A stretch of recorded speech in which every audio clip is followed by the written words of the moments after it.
Seigneur, apprends-moi ce que tu veux. Psaume 119, vers 9 et 12. Frères et sœurs, que la grâce et la paix, que la joie, la force, que l'espérance vous soit multipliée au nom du Père, du Fils et du Saint-Esprit. Amen. Amen. Celui qui veut être l'ami du monde devient ainsi l'ennemi de Dieu. Soyez saints, consacrés à mon service, parce que je suis saint, moi le Seigneur. Je vous ai mis à part des autres peuples pour que vous soyez à moi, dit l'Éternel. Bien-aimés, le Seigneur nous appelle tous à la repentance. Que chacun dans l'humilité reconnaisse ses péchés, les confesse devant la face de l'Éternel afin d'obtenir de lui son pardon. Que chacun confesse ses péchés à Dieu. Jésus, je viens à toi, tel que je suis. Prends-moi.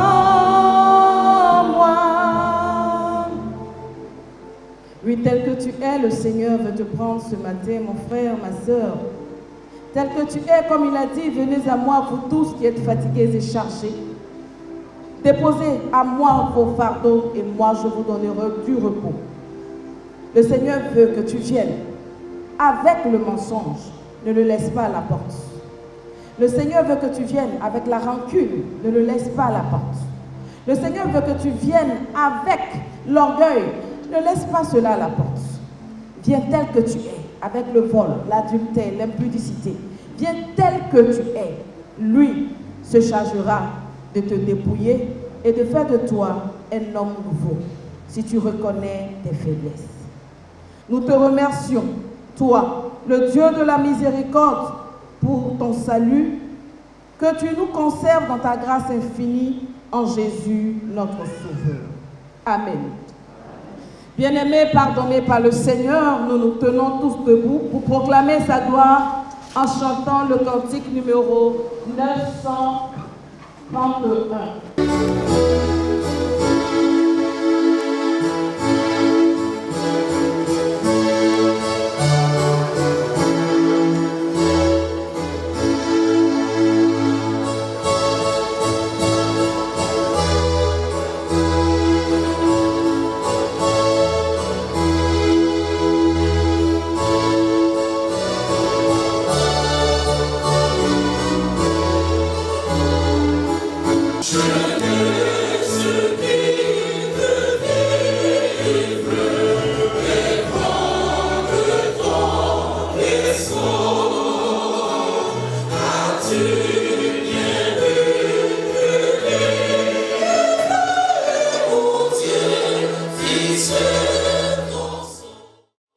Ecclésiaste chapitre 11, les 2 premiers versets que je lis. Jette ton pain sur la face des eaux, car avec le temps tu le retrouveras. Donne-en une part à 7 et même à 8, car tu ne sais pas quel malheur peut arriver sur la terre. Amen. Notre deuxième et dernier texte se trouve dans la lettre de Paul aux Philippiens. Philippiens chapitre 1, le verset 27. Philippiens chapitre 1, le verset 27.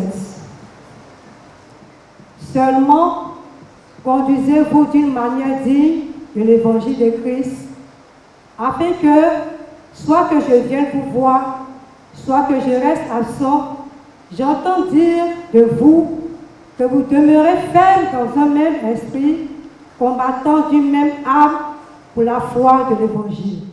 Amen.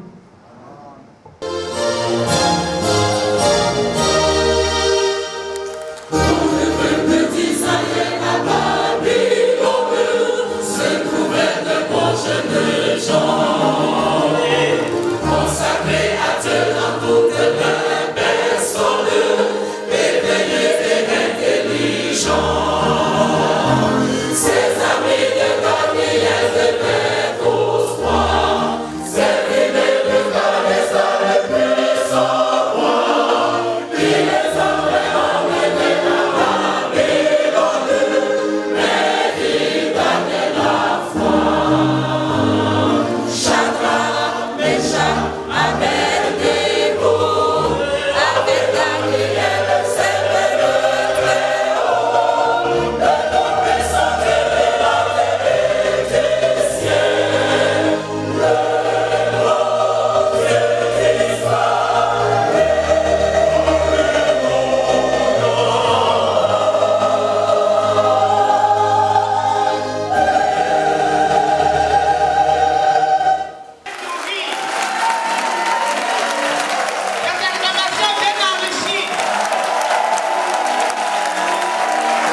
te plaises donc de nous rendre attentifs, annulant tout ce qui est distraction en nous, tout ce qui est sommeil, tout ce qui est évasion d'esprit, et nous focalisons sur ta parole.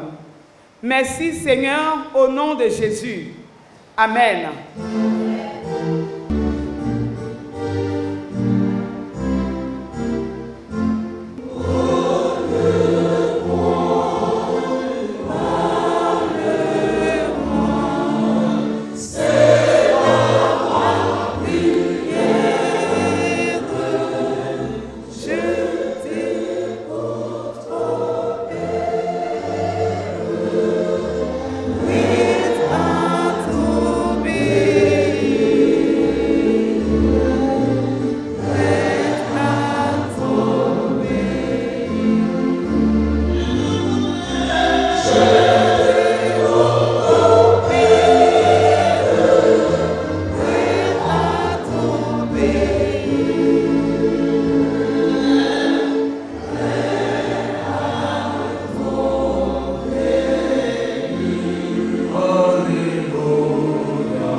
Numéro 931 que nous avons exécuté dès l'entame du culte, dans sa 4e strophe dit ceci: Jeunesse, tu sais vivre, mais sauras-tu mourir? Parce qu'il y a un jour où Dieu va t'appeler. Jeunesse, tu sais vivre, mais sauras-tu mourir? Où crois-tu pouvoir suivre ton maître sans souffrir? Ton maître lui-même, il a souffert.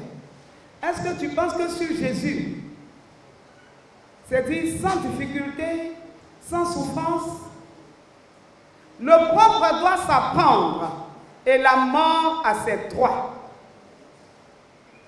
Voudras-tu te reprendre à l'heure de la croix? Ici, c'est pour mettre devant le jeune que la vie a un début et a une fin sur cette terre des hommes. Et donc, si le jeune commence à vivre, qu'il sache calculer aussi qu'un jour, il sera appelé. Mais sur quelle base Dieu lui dira: viens, fidèle serviteur? Ça donne à réflexion. Jeunesse, tu sais vivre, mais sauras-tu mourir? Bien-aimés dans le Seigneur, la salutation a été déjà donnée depuis le début. Je voudrais bénir le Seigneur pour l'occasion qu'il nous donne. Bénir l'occasion de l'autorité de l'Église qui est avec nous. Notre Père à tous, il est toujours accompagné de notre papa le secrétaire. Et le Père national est avec lui. Bien-aimés, ce sont les autorités de l'Église qui ont à cœur la formation de la jeunesse. Parce qu'ils savent que l'Église, c'est pour la jeunesse. Parce que les PL, les PCFA, les aumôniers, les pasteurs, les conducteurs et tous viennent de la jeunesse. Avant d'être adulte, on est jeune.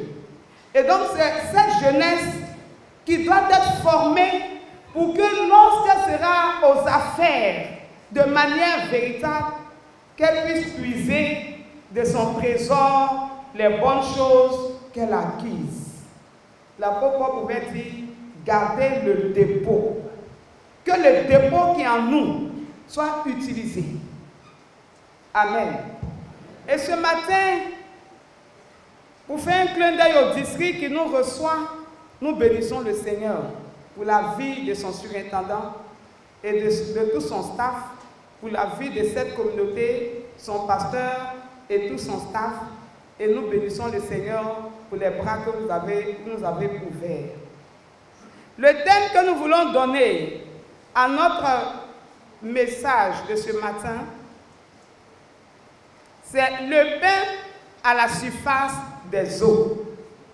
Le pain à la surface des eaux. Ecclésiaste chapitre 11, verset 1. Le livre de l'Ecclésiaste a été écrit par le roi Salomon. Et ce livre est aussi appelé livre du prédicateur.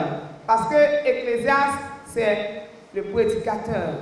Car ce livre se présente aussi comme une prédication, mais dans un style véritablement soutenu. Et ceci soutenu le rend un peu difficile à comprendre. C'est dans ce livre que Salomon dévoile la folie qu'il a vécue étant sur le trône. Il est monté sur le trône jeune. Et il dévoile la folie qu'il a vécue. Ce n'est pas quelqu'un qui l'a lui imposé, c'est lui-même qui a vécu sa chose pendant qu'il était sur le trône. Il raconte ses déviations, ses dérives. Et au soir de sa vie, il tire la conclusion de tout ce qu'il a vécu.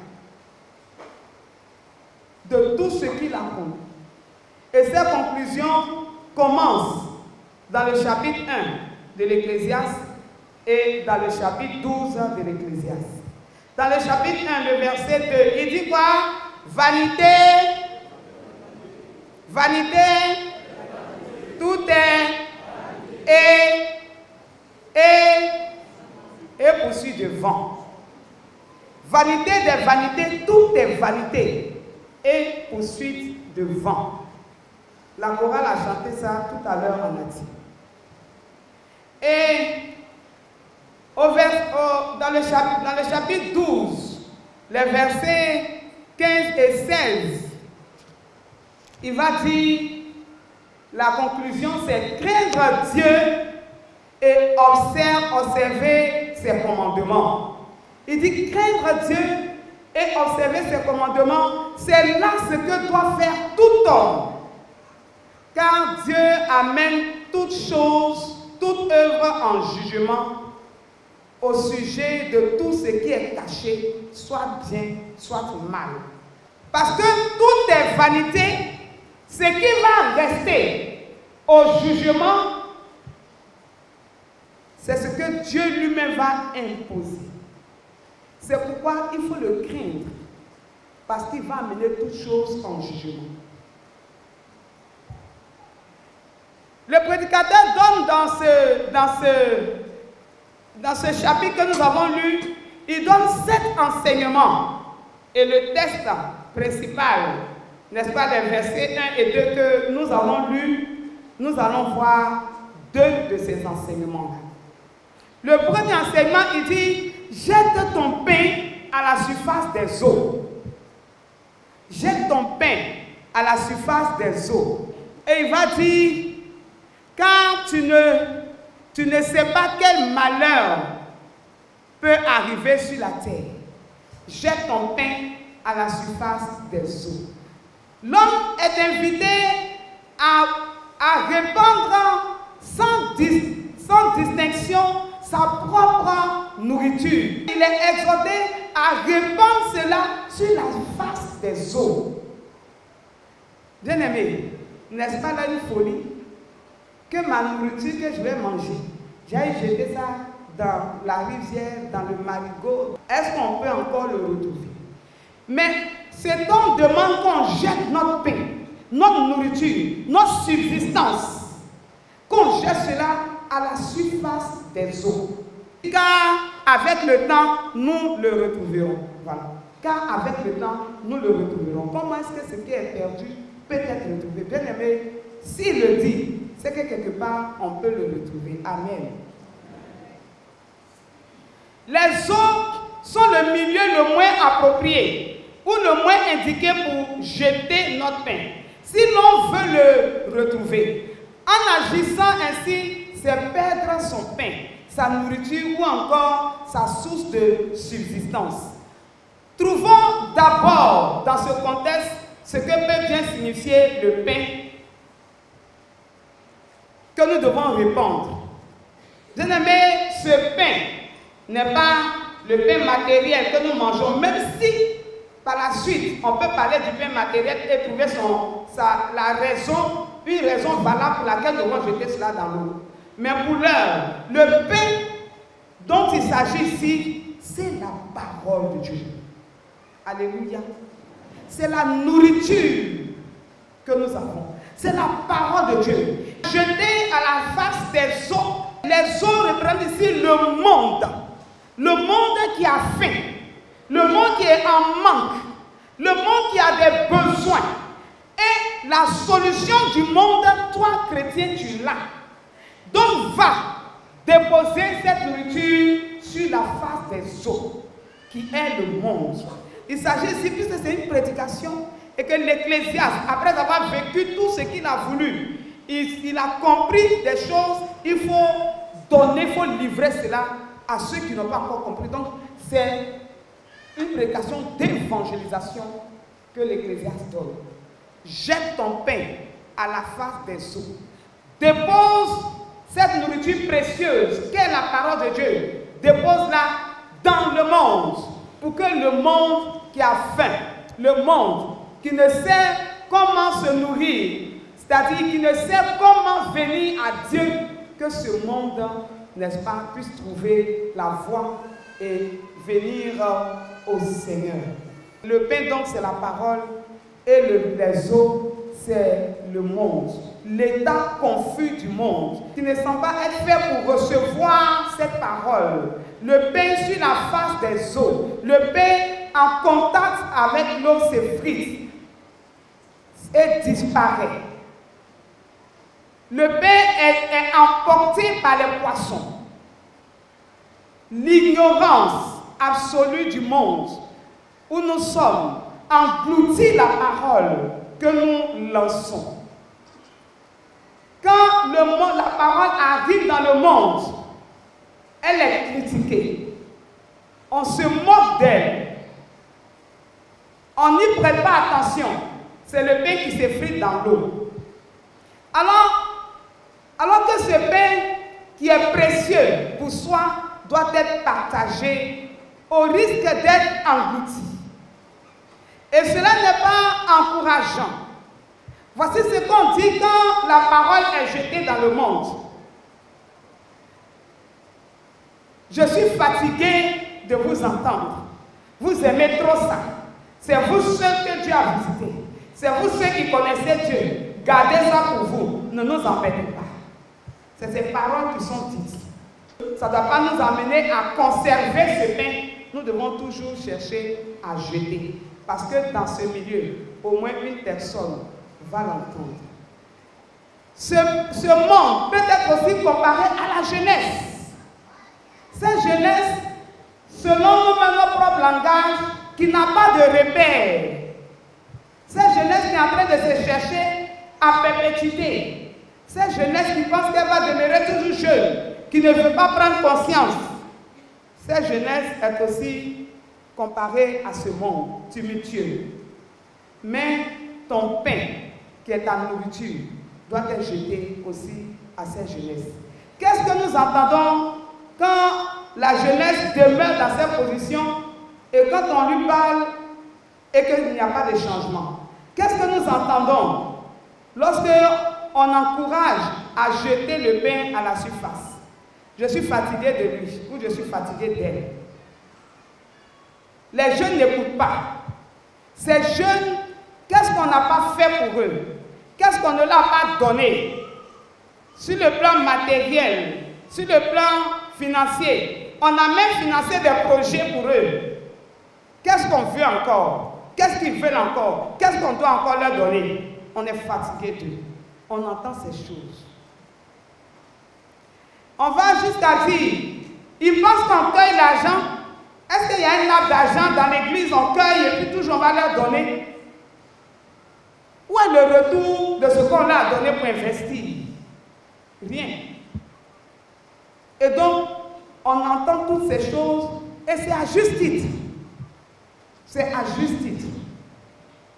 Bien-aimés, pour retrouver le pain que nous jetons à la face des eaux, pour retrouver ce pain que nous donnons à la jeunesse, et là, il s'agit non seulement de la parole, ce pain, Mais il s'agit aussi des ressources, tant sur le plan matériel que sur le plan financier. Pour retrouver ce pain, il dit, il faut jeter ton pain à la face des eaux, car avec le temps, tu le retrouveras. Avec le temps. Donc, pour pouvoir retrouver ce pain, il y a des attitudes. La première des choses, c'est se confier et confier la chose au Seigneur, qui est la providence divine. Il faut confier le pain que tu as jeté. Il faut confier la face des eaux sur laquelle tu as jeté ce pain, qui est la jeunesse. Il faut le confier au Seigneur. Parce que c'est lui qui sait faire croître. Dieu lui-même se présente comme une volonté qui a des principes, son but et sa direction, que nous ne devons pas nous efforcer à comprendre, parce qu'il est lui-même souverain. Il dévoile les choses au fur et à mesure. Il pouvait demander à Job, quand je créais le ciel et la terre, qui m'a donné conseil? Et dans ce texte que nous avons lu, au verset 5, il va dire, qui a formé les eaux, c'est-à-dire l'os, c'est-à-dire l'homme, qui a formé les eaux dans le ventre de la femme? Qu'est-ce que le chemin du vent? Comment le jour se forme? Est-ce que nous connaissons? Le pain que nous avons jeté, si nous l'avons jeté sur 5 personnes et qu'une personne est revenue pour rendre compte, bénissons le Seigneur. C'est déjà un pas qui est fait. Deuxième attitude, faire un suivi de notre investissement. Qu'on ne donne pas le pain à la jeunesse et qu'on ne s'asseye pas pour attendre, puisque nous-mêmes nous la connaissons. Elle n'est pas nouvelle. Nous savons comment est-ce qu'elle agit. Nous savons comment est-ce qu'elle réagit.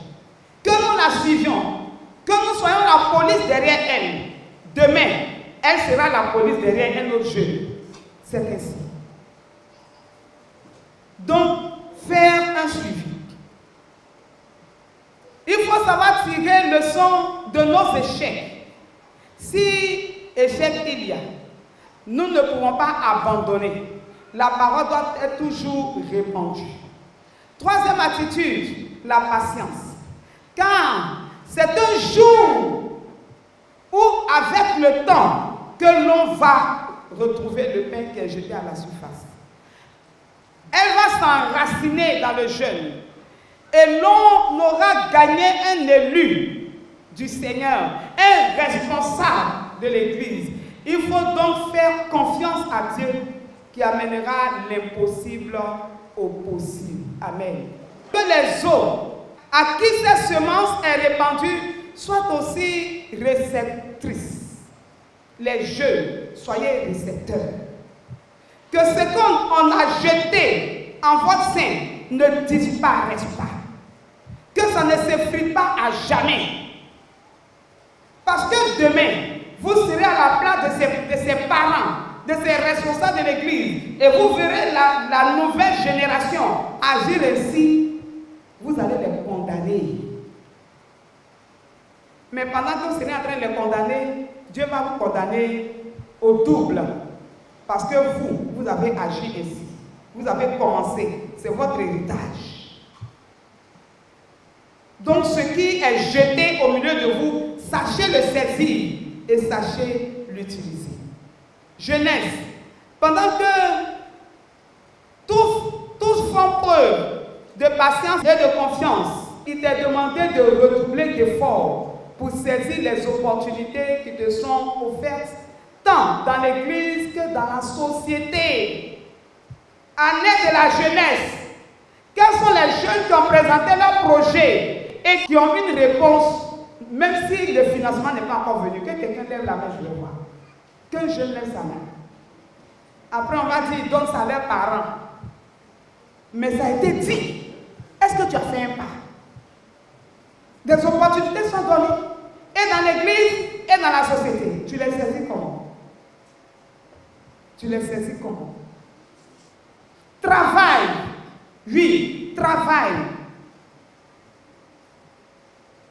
Ne te lâche pas.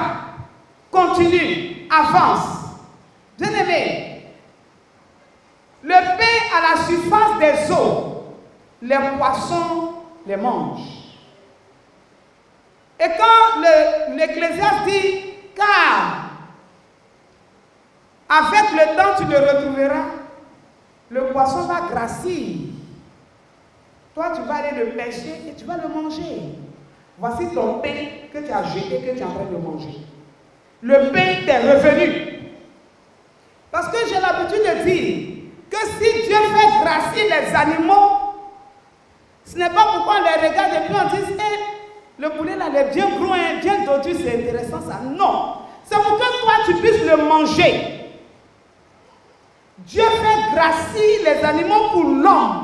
Parce que quand Dieu a créé le jardin, la Bible dit il a placé l'homme. Dieu a créé l'homme quelque part. Mais quand il a fini de créer le jardin, la Bible dit il a pris l'homme et il est venu le placer dans le jardin. Bien-aimé, tout ce que Dieu met sur cette terre, c'est à la disposition de l'homme. C'est pour le bien de l'homme. Ton pain que tu jettes ne se gâte pas. Même si le poisson a mangé, tu vas manger le poisson. Et donc tu as mangé ton pain.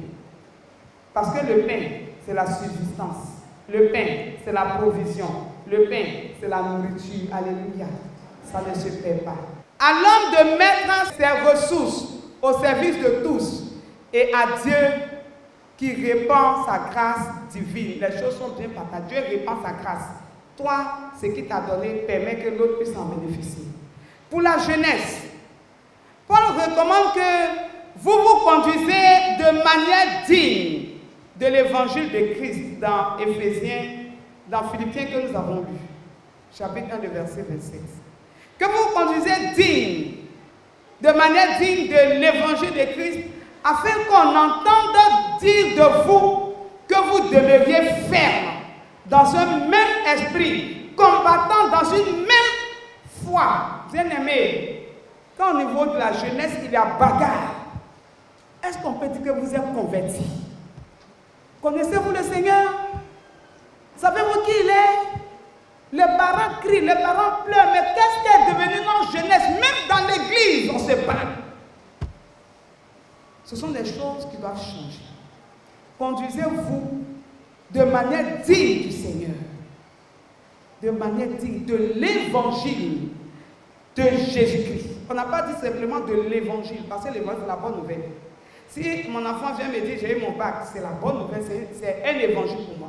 Mais ici, il est dit l'évangile de Jésus-Christ. La bonne nouvelle que Jésus apporte, c'est qu'il vient mourir et ressusciter pour que nous ne mourions plus, mais que nous ayons la vie éternelle. Bien-aimés, c'est de cette manière que nous devons nous conduire. Si j'ai eu la vie éternelle, c'est qu'il y a une transformation en moi. C'est qu'il y a une nouvelle vie en moi. C'est que Jésus-Christ qui est venu mourir n'est pas mort gratuitement. C'est que sa vie qu'il a donnée est en moi. Il y a transformation. Nous empruntons trop du monde et nous ne laissons pas d'empreinte dans le monde. Nous empruntons trop du monde. Nous empruntons nos cheveux avec les 1000 couleurs dans le monde, pour nous les femmes. Nous empruntons nos habillements avec des fantaisies pour nous les femmes. Pour nous les jeunes, en même temps, femmes et hommes, nous pesons l'argent pour aller dans le marché pour acheter des habits déchirés pour venir porter. Habits déchirés, ça coûte plus cher que les habits normaux. Et nous partons acheter cela. Nous empruntons trop de choses dans le monde, jusqu'à ce que nous avons même emprunté leur homosexualité. Leur lesbianisme. Nous avons ramassé tout ça pour venir mettre chez nous. Bon, quand tu as tout emprunté, où est la différence entre le monde et toi? La conversion dont parle l'apôtre Paul, c'est une transformation intérieure qui rejaillit sur l'extérieur. Que lorsque, au moment où j'étais dans le monde, j'avais mis des bouts d'oreilles jusque là. Quand je deviens chrétienne, que je ne vois pas l'importance de faire tout ça. Je n'ai qu'une seule boucle que je dois mettre. Mais quand je demeure dans ça, et j'ai posé la question, Samson, lorsqu'il avait ses cheveux ses cheveux très longs. Pourquoi est-ce qu'il avait fait ça? On m'a dit, c'est parce que Dieu lui a demandé de le faire. Alléluia. Parmi nous les chrétiens qui laissons les dreads, à qui Dieu a dit de laisser dreads? C'est à qui? C'est à qui Dieu a demandé de laisser dreads? S'il te le dit, c'est que tu as une mission au milieu d'eux. C'est quelle mission avec tes dreads tu as au milieu de qui? Laisse Dieu te parler et agir en fonction.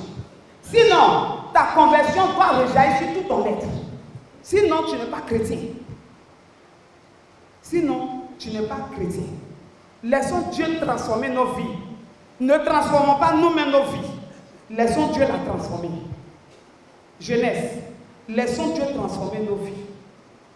Les parents regardent. Il y a ceux qui encouragent. J'étais dans une famille et j'ai vu un petit garçon. Il était bien habillé et les cheveux bien nattés. Et quand je l'ai vu, maman, ça va? Ça m'a pas dit, c'est pas maman ou c'est papa. J'ai dit, c'est un garçon. Il m'a dit, oui. J'ai dit, comment c'est un garçon? Il dit, lui, il aime ça. J'ai dit, papa, excuse-moi, tu as 2 enfants de là qui sont dans la drogue. Tu es en train d'entraîner ton dernier. 2 enfants qui sont dans la drogue. Tu pleures pour ça, mais tu es en train d'entraîner ton dernier. Donc, il y a des parents qui encouragent. Il y a des mamans qui sont acheter habits sautés pour leurs filles. Sauter. Ou bien elles donnent l'argent, la fille est allée acheter pour venir porter, elle ne peut pas parler parce qu'elle laisse tout ici. Donc elles vont dire pas à l'enfant. Il y a des parents qui encouragent, mais il y a des jeunes. Les parents vont beau parler. Il y a des jeunes qui mettent autre habit dans le sac pour aller à l'école. Surtout les jeunes filles, quand elles sortent, ce qu'elles portent, c'est autre chose. Pour rentrer à la maison, elles vont porter les bleus blancs. Tu trompes qui? Toi, chrétien, qui agis ici. Tu trompes qui? Tes parents, ils ne vont pas te juger, c'est Dieu qui te juge. Conduisez-vous de manière digne de l'évangile de Jésus-Christ, afin qu'on entende dire de vous que vous demeuriez ferme dans un même esprit, combattant du même arme par la foi de l'évangile. Une même arme, c'est la parole de Dieu. Jeunesse, soyez cette partie des eaux, capable de rendre en termes de multiplication le pain qui vous est donné. Soyez donc comme des poissons dans un étang qui reçoivent ce pain, le mangent pour gracier et servir à la sauce pour la nourriture. Pour dire que l'investissement qui vous est donné en termes d'exhortation, en termes de prédication, en termes d'enseignement, en termes de ressources matérielles et financières, permettez que ces investissements produisent des fruits dignes de la bonne volonté et de la libéralité des parents et des églises pour en tirer profit quand on vous verra occuper les hautes sphères de l'Église et de la société active. Que l'on se réjouisse, car le parent et l'Église diront, nous avons formé nos jeunesses. Nous avons formé nos jeunesses. C'est tout ce que les parents et c'est tout ce que les églises veulent dire. Nous avons formé nos jeunesses. Qu'il en soit donc ainsi au nom de Jésus. Amen. Nous prions le Seigneur. Dieu notre Père, nous voulons te prier et nous te demandons ces grâces. Que la transformation vraie que tu attends de ta jeunesse, particulièrement de ta jeunesse méthodiste unique Côte d'Ivoire, que cette transformation soit évidente, que ta jeunesse laisse ta parole s'intégrer en elle, ce pain que tu lui donnes en tant que eau, qu'elle puisse absorber ce pain et rendre le fruit à travers ses actes, ses œuvres, et sa parole dans le nom de Jésus. Amen. Souviens-toi, ô notre Dieu, de l'Église méthodiste pour les nombreux défis auxquels elle va faire face ou qu'elle fait déjà face. Elle a besoin de toi, de ta présence, de ta grâce, de ta proximité, afin de lui donner, avec toutes ses composantes, d'aller plus loin, très loin, avec Jésus-Christ, pour triompher, Seigneur, de tout, pour la gloire de ton nom. Souviens-toi, ô notre Dieu, de tous ceux qui sont malades. Souviens-toi des nécessiteux, de quiconque souffre dans le secret. Père Tout-Puissant, nous te portons toutes ces personnes devant ta face. Pose ta main sur elles et donne-leur de recouvrer la guérison, la santé, le bien-être. Seigneur, tout cela pour la gloire de ton nom. Père Tout-Puissant, merci pour notre pays, la Côte d'Ivoire, pour le président de la République, pour les membres du gouvernement, pour tous ceux qui ont une autorité ici et là, jusque dans nos contrées. Père Tout-Puissant, anime-les de ta sagesse, inonde-les de ta grâce. Au moment où ces personnes se réunissent, préside toi-même leur rencontre et fais que de ces rencontres jaillissent des décisions pour le bien-être des populations dans notre pays. Merci Seigneur d'avoir permis à notre pays de remporter la Coupe d'Afrique. Merci Seigneur. Tu t'es révélé au travers du sport à ce pays. Tu as montré combien ton amour pour nous n'a point faibli. Car nous avons vu ça et là, des gens crier à toi dans la prière. Et Seigneur, tu as fait le miracle. Toute la gloire te revienne. L'honneur te revienne pour les siècles et des siècles. Parce que tu es digne. Merci notre Dieu d'étendre ta main sur nos populations et de nous donner chaque jour d'espérer en toi, car c'est en toi seul que nous avons tout et que nous recevons tout. Seigneur, entends nos prières, exauce nos prières, car c'est par Jésus-Christ de Nazareth que nous t'adressons cela. Amen.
Et que la papa et tu en as pour pouvoir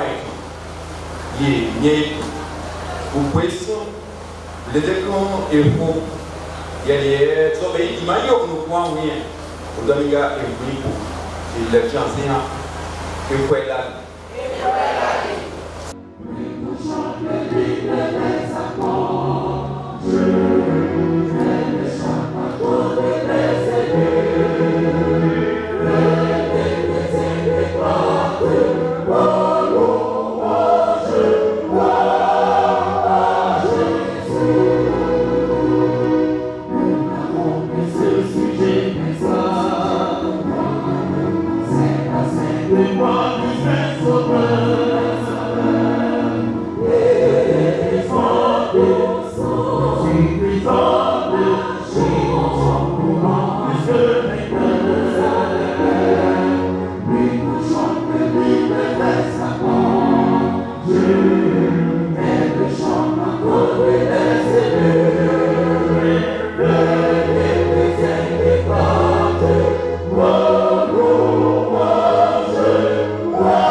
Et vous dire infiniment merci. Yanase, Bonase, Nananase, Paï, Kokwe, Nase.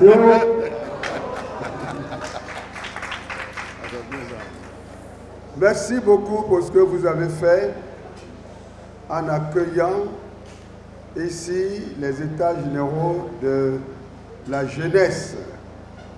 C'est le conseil des laïcs qui couvre la jeunesse, les femmes, les hommes, les enfants. Merci beaucoup pour ce que vous avez fait. Merci à l'aumônière, merci beaucoup. Merci au président, à tous les jeunes, à tous les mouvements associatifs. Merci pour tout. Merci aux anciens jeunes qui sont venus apporter leur contribution. Merci à vous tous qui œuvrez ici. Frères et sœurs, il y a beaucoup de choses à faire dans l'Église. Il y a beaucoup de défis à relever. Il faut tous rester debout. Et quand nous voulons nous abaisser, c'est pour avoir les genoux à terre, pour prier et avancer. Dieu fait des choses. Dieu est celui qui conduit cette nation. Dieu est celui qui conduit son peuple, donc à travers les églises, à travers tout ce qui se fait au plan spirituel. Que Dieu vous donne d'avancer. Que Dieu vous bénisse au nom de Jésus. Amen.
dans ce combat que vous êtes amenés à mener sur cette terre jusqu'au retour de Jésus-Christ, le Seigneur continue d'armer vos bras, d'armer vos pieds, d'armer vos cœurs par la puissance du Saint-Esprit au nom de Jésus-Christ. Amen. Que le Seigneur vous bénisse, qu'il vous garde, qu'il vous soutienne dès maintenant et jusqu'au retour de Jésus-Christ. Au nom du Père, du Fils et du Saint-Esprit. Amen. Amen.